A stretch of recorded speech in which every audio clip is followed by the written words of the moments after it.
বন্ধুরা, একই দুর্ঘটনার পুনরাবৃত্তি ঘটল। দৌলতদিয়ার 7 নম্বর ফেরিঘাটে আবারও একটি যাত্রীবাহী বাস ডুবে গেছে।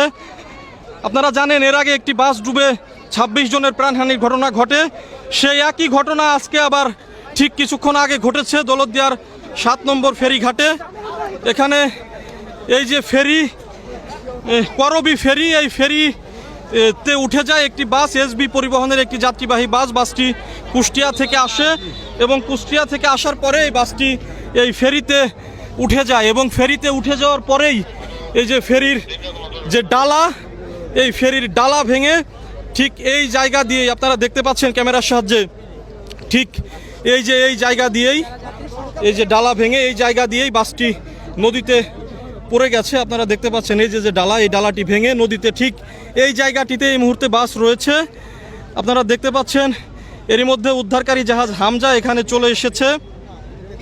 হামজা চলে এসেছে এবং ফায়ার সার্ভিস, কোস্টগার্ড এবং বিআরডব্লিউটি এর ডুবুর ইউনিট তারা এখানে উদ্ধার কার্যক্রম শুরু করে দিয়েছে। ভাই, বাস কি এখানে আছে?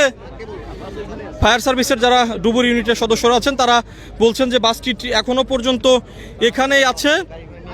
আমরা প্রশাসনের সঙ্গে কথা বলেছি, তারা বলেছেন যে হতাহতের আশঙ্কা তেমন একটি নেই, তবে বাসটি যখন উদ্ধার হবে, উদ্ধার করার পরেই বোঝা যাবে আসলে কোনো হতাহত আছে কিনা। আপনারা জানেন গত 25শে মার্চ এরকম একটি ঘটনা ঘটে দৌলতদিয়ার 3 নম্বর ফেরিঘাটে।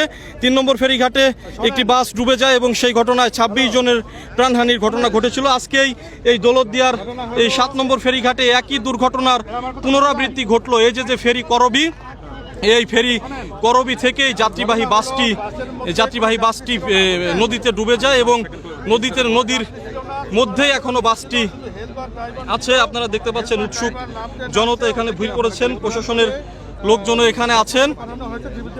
ঠিক এই জায়গাটিতেই বাসটি এখনো পর্যন্ত এই জায়গাটিতেই বাসটি ডুবে আছে। এখানে উদ্ধার তৎপরতা চলছে, উদ্ধার কার্যক্রম চালাচ্ছে। আপনারা দেখতে পাচ্ছেন উদ্ধারকারী জাহাজ হামজা এখানে এসে পৌঁছেছে। দর্শক, এখানে নিরাপত্তা ব্যবস্থা নিয়ে স্থানীয় যারা আছেন তারা ক্ষোভ প্রকাশ করেছেন, কারণ এই যে নিরাপত্তা ব্যবস্থা, এর আগেও এইরকম একটি ঘটনা ঘটেছিল দৌলতদিয়ার 3 নম্বর ফেরিঘাটে, সেই একই ঘটনা আবারও ঘটলো। স্থানীয়রা কিন্তু মাঝে মাঝেই ক্ষুব্ধ হয়ে যাচ্ছেন, তারা বিভিন্ন ধরনের স্লোগান দিচ্ছেন যে কেন এই দৌলতদিয়া ঘাটে বারবারই এই একই ঘটনা ঘটে। আপনারা দেখুন উৎসুক জনতা বা স্থানীয়রা যারা আছেন তারা কিন্তু ক্ষোভে ফুঁসে উঠেছেন। এখনো পর্যন্ত বাসটি পদ্মা নদীর নিচেই আছে। বন্ধুরা, আপনারা আমার এই পেজের সাথে যুক্ত থাকুন, এরপরে যা আপডেট আসবে বা আপডেট পাওয়া যাবে আপনাদেরকে আমি জানিয়ে দিব। আপনারা সবাই যুক্ত থাকুন।